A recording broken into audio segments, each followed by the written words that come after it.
الحمد لله وكفى وسلام على عباده الذين اصطفى أما بعد فأعوذ بالله من الشيطان الرجيم بسم الله الرحمن الرحيم سبحان الذي أسرى بعبده ليلا من المسجد الحرام إلى المسجد الأقصى الذي باركنا حوله لنريه من آياتنا صدق الله العظيم وصدق رسوله النبي الكريم ونحن على ذلك لمن الشاهدين والشاكرين والحمد لله رب العالمين اللهم صل على سيدنا ومولانا محمد وعلى آل سيدنا ومولانا محمد وبارك وسلم وصل عليه. سامعین مکرم، دین اسلام میں کچھ ایسے واقعات رونما ہوئے ہیں جو بظاہر تو انسان کی عقل میں نہیں آتے. جب انسان کے سامنے ان واقعات کا تذکرہ کیا گیا تو کئی ایک انسانوں نے ان کا انکار کر دیا کہ یہ ممکن ہی نہیں. لیکن بحیثیت مسلمان ہونے کے ہم ان واقعات پر ایمان بھی رکھتے ہیں، ان واقعات کو تسلیم بھی کرتے ہیں، اور خصوصاً ان واقعات سے جو ہمیں سبق ملتے ہیں ان سے ہم عبرت بھی حاصل کرتے ہیں. قرآن مجید فرقان حمید کی ایک آیت مبارکہ میں نے تلاوت کی ہے. سبحان الذی اسری بعبدہ لیلا من المسجد الحرام الی المسجد الاقصی الذی بارکنا حولہ لنریہ من آیاتنا انہ هو السمیع البصیر. ان واقعات میں سے ایک واقعہ رب تعالی نے اس آیت مبارکہ میں بیان فرمایا ہے، اور وہ واقعہ معراج ہے. واقعہ معراج مشہور ہے، آپ لوگوں نے کئی مرتبہ سنا ہے کہ حضور نبی کریم صلی اللہ علیہ وسلم مکہ میں تشریف فرما تھے، بیت اللہ کے قریب تھے، رات کو سوئے، فرشتے آئے، حضور کو ساتھ لے کر گئے، مسجد حرام سے مسجد اقصیٰ گئے، مسجد اقصیٰ سے پھر آسمانوں کا سفر کیا.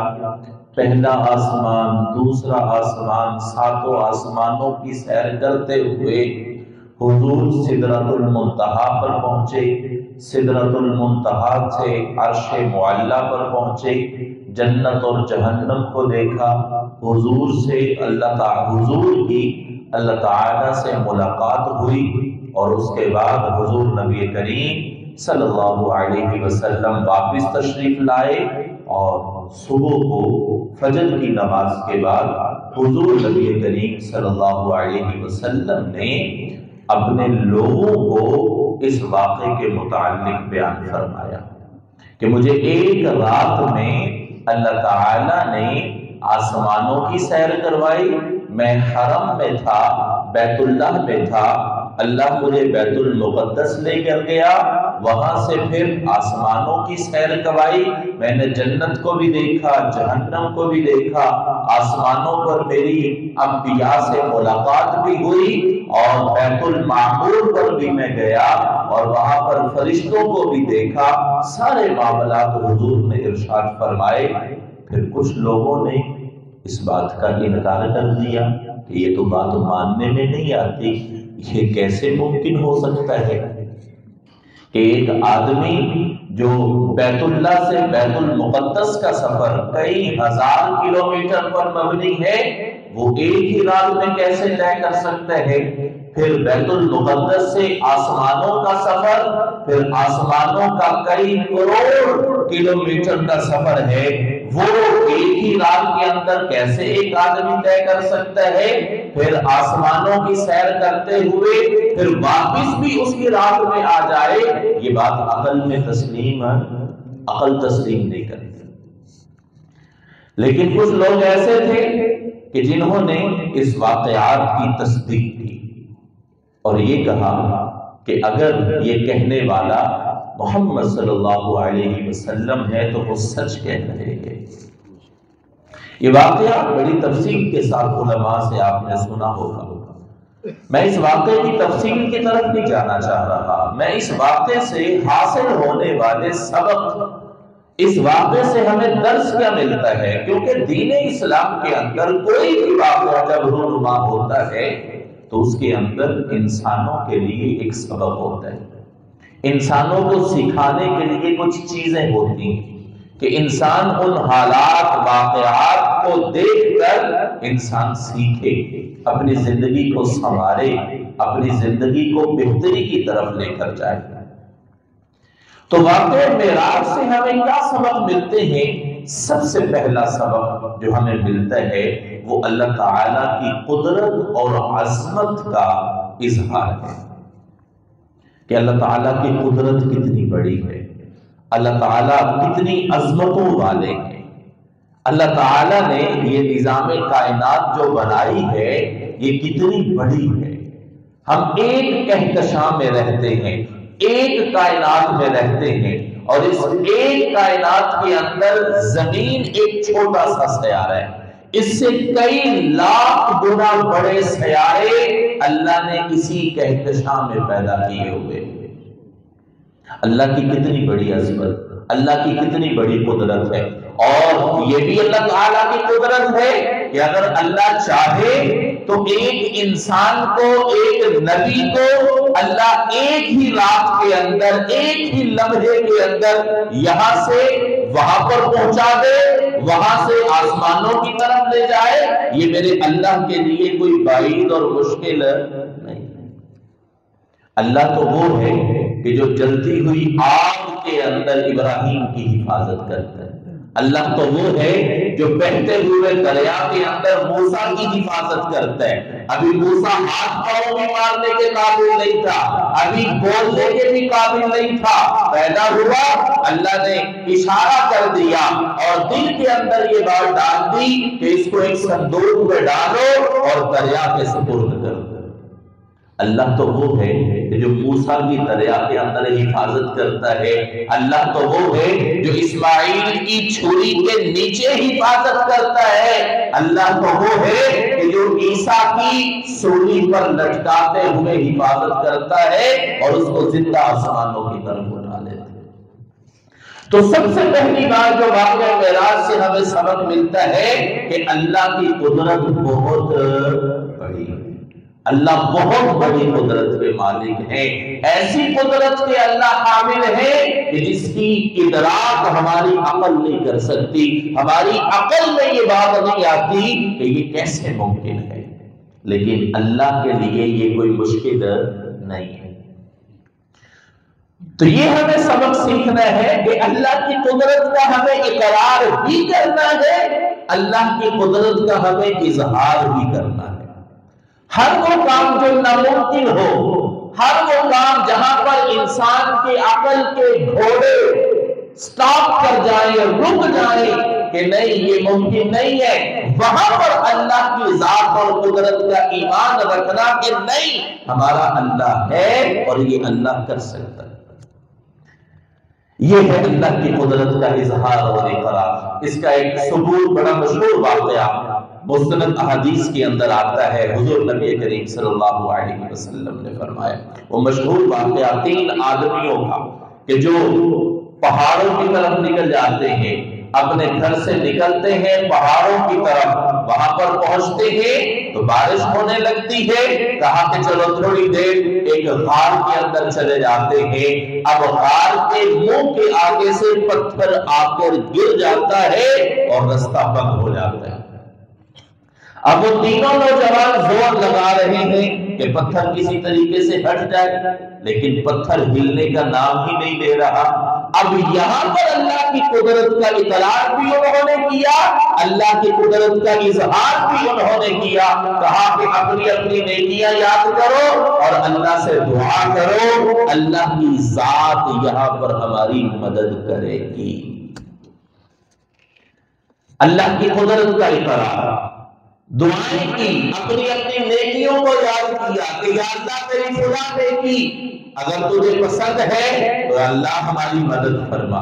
یا اللہ میری فلاں نیکی اگر تجھے پسند ہے تو میری مدد فرما۔ پتھر سرکنا شروع ہو جاتا ہے، پتھر ہٹنا شروع ہو جاتا ہے، تب انسان کو پتا چلتا ہے کہ اللہ کی طاقت ہے، اللہ کی قدرت سب سے بڑی ہے۔ اگر ہم اپنی زندگیوں پر غور کریں تو انسان کی زندگی میں کوئی نہ کوئی ایک ایسا واقعہ ہوتا ہے، کوئی نہ کوئی تو ایسی یاد انسان کے ذہن میں آتی ہے کہ ہاں فلاں موقع تھا، فلاں جگہ تھی جہاں پر انسان بے بس تھا، میں بے بس تھا، لیکن وہاں پر میں نے اللہ کی قدرت کا اور اللہ کی عظمت کا نظارہ دیکھا، جہاں پر ہر چیز انسان کے بس میں نہیں تھی، وہاں پر اللہ کی مدد میں نے اترتے دیکھی۔ کئی لوگ تو ایسے بھی ہیں جنہوں نے کہا کہ یار میں نے موت اپنے آپ نے بالکل سامنے، موت کو بالکل قریب سے میں نے دیکھا ہے، تو وہاں پر آپ کو بچانے والا کون تھا؟ اللہ تھا۔ بیماری کے منہ میں انسان چلا جاتا ہے اور بیماری اتنی بڑھ جاتی ہے کہ لوگ کہتے ہیں کہ نہیں یار اب بچنے کی امید نہیں ہے، لیکن اللہ میرا وہاں پر بھی شفا دے کر کہتے ہیں اے انسان جہاں تیری سوچ ختم ہوتی ہے، جہاں تیرے اسباب ختم ہوتے ہیں، وہاں پر میرے اللہ کی قدرت شروع ہوتی ہے۔ تو واقعی معراج سے جو سب سے بڑا سبق ہمیں ملتا ہے وہ یہی ملتا ہے کہ اللہ کی قدرت کا ہمیں اقرار بھی کرنا ہے، اللہ کی قدرت کا ہمیں اظہار بھی کرنا ہے کہ اللہ سب سے بڑا ہے، اللہ کے لیے کوئی مشکل نہیں ہے، اللہ ناممکن کو ممکن کر سکتا ہے۔ جہاں پر انسان پھنس جائے، بے بس ہو جائے، کوئی وسائل کام نہ آئے، جہاں پر انسان کے اسباب کام نہ آئے، وہاں اللہ کی تدبیر کام آتی ہے۔ ابھی بالکل قریب ہی آپ نے خبروں میں دیکھا ہوگا کہ امریکہ کے اندر ایک جگہ پر آگ لگی ہے۔ اب وہ اللہ کی قدرت ہے، انسان اگر دیکھے تو کیا ان کے پاس کوئی اسباب کی کمی تھی؟ کیا ان کے پاس کوئی طاقت کی کمی تھی؟ کوئی ٹیکنالوجی کی کمی تھی؟ کیا ان کے لیے یہ ممکن نہیں تھا کہ وہ اتنی بڑی ریاست اور بلکہ اپنے آپ کو دنیا کا سپر پاور کہنے والا کہ دنیا کی تمام ٹیکنالوجی اور تمام کے تمام اسباب ہونے کے باوجود اللہ کی تقدیر اور اللہ کی قدرت کے سامنے بے بس ہوتے ہوئے نظر آ رہے ہیں؟ یہاں پر انسان کو پتہ چلتا ہے کہ اللہ کی طاقت سب سے بڑی ہے، اللہ کی قدرت سب سے بڑی ہے کہ جہاں پر انسان کی اسباب انسان کو جواب دے دے، جہاں پر انسان کی طاقت انسان بے بس ہو کر کھڑا ہو جائے کہ نہیں اب میرے لیے ممکن نہیں ہے۔ بہرحال کیا معاملہ تھا کیا نہیں تھا، لیکن یہ بات بالکل واضح ہو جاتی ہے کہ اللہ کی طاقت اور تقدیر، اللہ کی قدرت سب سے بڑی قدرت ہے، انسان کچھ بھی نہیں ہے۔ تو میرے بھائی واقعہ معراج سے ہمیں یہ سبق ملتا ہے کہ اللہ کی تقدیر کا اقرار، اللہ اتنے بڑے ہیں کہ اللہ ایک ہی رات کے اندر بیت المقدس سے اٹھا کر، بیت اللہ سے اٹھا کر بیت المقدس اور بیت المقدس سے آسمانوں کی سیر کروا کر اللہ ایک ہی رات میں اپنے محبوب کو واپس بھیج سکتا ہے۔ دوسرا سبق جو ہمیں ملتا ہے نا واقعہ معراج سے وہ یہ ہے کہ انسان کی زندگی میں نماز کی بڑی اہمیت ہے، انسان کو اپنی زندگی میں نماز کو اہمیت دینی چاہیے۔ کیوں اہمیت دینی چاہیے؟ کیونکہ حدیث کے اندر یہ آتا ہے علماء سے آپ نے سنا ہوگا کہ حضور نبی کریم صلی اللہ علیہ وسلم معراج پر جب نہیں گئے تھے، معراج سے پہلے حضور نبی کریم صلی اللہ علیہ وسلم تب بھی اللہ کی عبادت کرتے تھے، لیکن یہ جو نماز کی کیفیت ہے، یہ جو طریقہ ہے، یہ اللہ کے نبی صلی اللہ علیہ وسلم پر 5 نمازوں کا جو حکم آیا، یہ معراج کی رات میں آیا تھا۔ اور اللہ تعالیٰ سے جب ملاقات ہوئی تو اللہ کے نبی صلی اللہ علیہ وسلم نے اللہ تعالیٰ کی حمد و ثنا کی، التحیات للہ، اور یہ ساری کی ساری تشہد والی دعا جو ہم پڑھتے ہیں، یہ اللہ کے نبی صلی اللہ علیہ وسلم نے اللہ تعالیٰ کی حمد و ثنا میں کہی، اور اللہ تعالیٰ نے جب حضور کو تحفہ دیا وہ نماز کا تحفہ دیا۔ تو اس سے یہ پتہ چلتا ہے کہ نماز بڑی اہمیت کی حامل ہے۔ دین اسلام کے اندر اسلام کی جو بنیاد ہے وہ 5 چیزوں پر ہے، حدیث کے اندر بھی آتا ہے۔ حضور نبی کریم صلی اللہ علیہ وسلم نے فرمایا بنی الاسلام علی 5، کہ اللہ تعالیٰ نے اسلام کی بنیاد 5 چیزوں پر رکھی ہے۔ ان میں سے سب سے پہلی چیز تو کلمہ طیبہ ہے، کلمہ شہادت ہے، اللہ تعالیٰ کی توحید کا اقرار، حضور کی رسالت کا اقرار۔ اس کے بعد سب سے پہلی بنیاد اور پہلا رکن جو ہے وہ اسلام کے اندر وہ نماز کا ہے۔ تو اس لیے میرے بھائی